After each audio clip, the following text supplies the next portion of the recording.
Apat na magkakaanak ang patay matapos tambangan ng mga hindi pa nakikilalang salarin sa Pangasinan.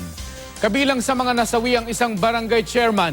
Makibalita tayo kay Michael Sison ng GMA Dagupan. Patay sa pamamarilang hindi pa nakikilalang mga salarin ng barangay chairman kasama ang kanyang anak, kapatid at bayaw sa barangay Malanay, Santa Barbara, Pangasinan nitong Martes ng gabi. Galing sa isang inuman at pauwi na sa bayang magkakaanak sakay ng tricycle nang tambangan ng mga lalaking nakamotorsiklo sa gitna ng tulay.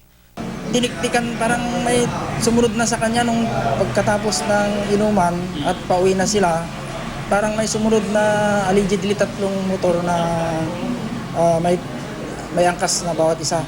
Nakilala ang mga biktimang sina Barangay Bansal Chairman Cecilio Ballesteros, anak niyang si Brian Jose, kapatid na si Dionisio at bayaw na si Manuel Aquino. Ayon sa pulisya, hindi bababa sa 25 basyo mula sa iba't ibang kalibre ng baril ang natagpuan sa crime scene. Isa sa ilalim ang mga ito sa ballistic examination para makatulong sa pagtukoy sa mga suspect. Tatlong anggulo ang tinitignan ng pulisya sa nangyaring pamamaril.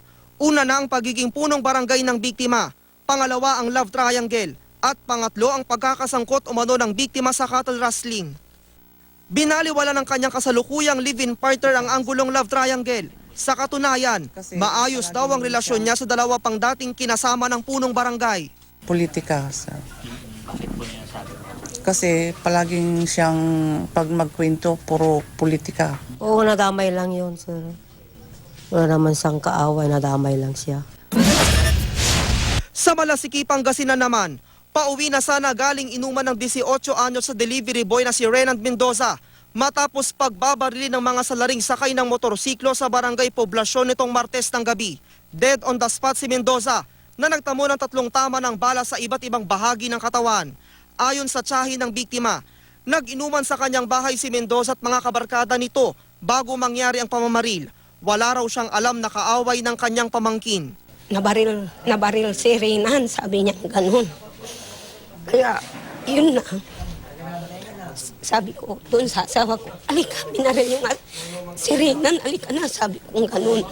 Kaya, hindi ko na alam kung ano nangyari na. Inaalam pa ng pulisya ang posibleng motibo sa pamamaril. Delivery boy lang naman, hindi siguro yun ang motibo na nakikita namin. Baka ang tinitingnan namin ay baka maaaring sa love triangle siguro kasi binata ito.